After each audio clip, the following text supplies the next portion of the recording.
Assalamualaikum warahmatullahi taala wabarakatuh. Perkenalkan, nama saya Sinur Aja. Saya dari Fakultas MIPA Prodi Farmasi.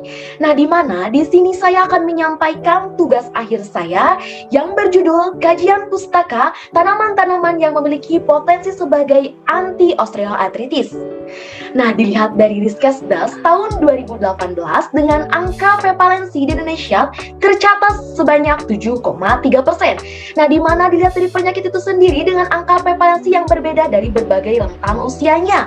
Pengertian osteoartritis itu sendiri adalah gangguan kesehatan degeneratif yang berkaitan dengan kerusakan tulang rawan atau persendian. Nah, di mana penyebab terjadi osteoartritis itu sendiri karena adanya gesekan antar tulang dan pembentukan tulang baru pada permukaan persendian.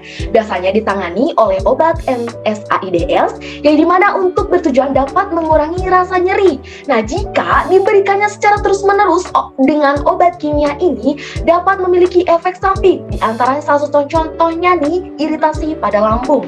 Maka dari itu, dengan melakukan suatu pengumpulan mengenai tanaman obat yang bertujuan untuk dapat memiliki relatif lebih aman dan dapat menginstruksikan bahwa penggunaan obat herbal dari suatu tanaman dilihat dari keuntungannya nih aman digunakan jangka panjang. Nah, di mana intisari penelitian? Yang pertama ada rumusan masalah, tujuan penelitian, dan manfaat penelitian.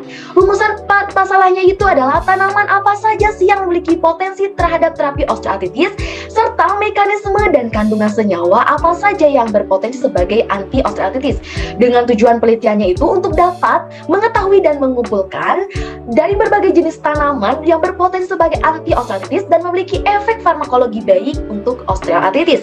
Dengan manfaat penelitiannya nih untuk dapat menambah suatu wawasan, memberikan informasi mengenai tanaman-tanaman apa saja yang memiliki potensi sebagai anti-osteoartritis. Nah, selanjutnya dilihat dari metode penelitian. Metode penelitian yang saya lakukan itu dengan studi literatur dengan berbagai suatu tahapan. Yang dimana yang pertama ada identifikasi, yang kedua screening, yang ketiga eligibility, yang keempat included. Nah, dimana dari hasil pencarian dari Google Scholar, PubMed, SunDirect yang berhasil yaitu dengan kriteria inklusi dan eksklusi yang saya lakukan sebanyak 7 jurnal. Nah, dimana dilihat dari hasil dan pembahasannya yaitu dilihat dari parameter sebagai penunjuk aktivitas sampel yang berpotensi sebagai anti-osteoartritis. Dilihat dari nilai IC50-nya atau inhibitor concentration. Nah, di mana inhibitor concentration ini adalah suatu konsentrasi dari sampel yang dapat menyebabkan penghambatan aktivitas sebesar 50% dengan berbagai suatu jenis tanaman. Yang pertama ada buah 5 yang dilakukan oleh Nilam tahun 2020. Nah, di mana teridentifikasi senyawa flavonoid yang dimana dilihat dari nilai IC50-nya yaitu sebesar 32,0 plus minus 0,22 mikrogram per mili yang berpotensi sebagai aktivitas anti-osteoartritis.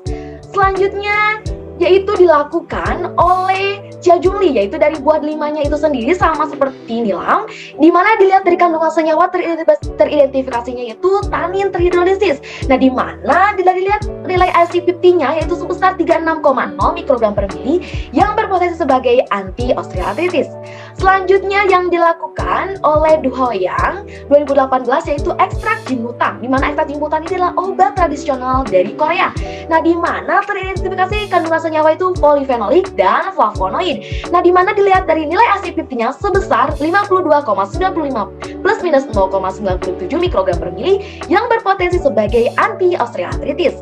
Selanjutnya adalah kurkumin yang dilakukan penelitian oleh Angela de Ascola tahun 2009. Nah, di mana dengan kandungan teridentifikasinya dari krim pakunya itu adalah kurkumin. Nah, di mana dilihat dari nilai IC50-nya sebesar 14,28 mikrogram per mili yaitu berpotensi sebagai anti-osteoartritis. Selanjutnya dalam buah Malaka yang dilakukan Sumatera tahun 2007. Nah, di mana kandungan teridentifikasinya yaitu asam galat, di mana dilihat dari nilai IC50-nya sebesar 0,05 mikrogram per mili yang berpotensi sebagai anti-osteoartritis. Selanjutnya daun serpil yang dilakukan penelitian oleh SEA tahun 2018, di mana dengan kandungan teridentifikasinya yaitu ada asam klorogenat. Berdasarkan nilai IC50-nya itu sebesar 20 mikrogram per mili yang berpotensi sebagai anti-osteoartritis. Selanjutnya ada rimpang jahe nih. Nah, rimpang jahe ini yang dilakukan oleh Soren Ribel Manson tahun 2012, di mana kandungan teridentifikasinya yaitu gingerol dan sagaol, di mana dilihat dari nilai IC50 yang sebesar 86,0 plus minus 23,0 mikrogram per mili. Nah, di mana berpotensi sebagai aktivitas anti-osteoartritis.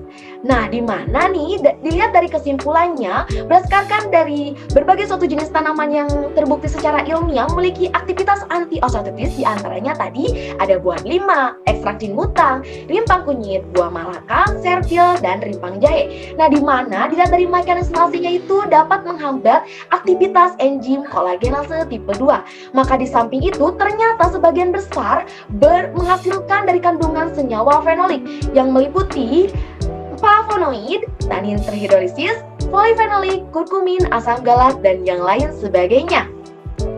Nah, terima kasih atas perhatiannya. Mohon maaf apabila ada kesalahan dalam tutur kata. Semoga bermanfaat khususnya bagi saya dan umumnya bagi kita semua. Wabillahi taufiq wal hidayah. Wassalamualaikum warahmatullahi taala wabarakatuh.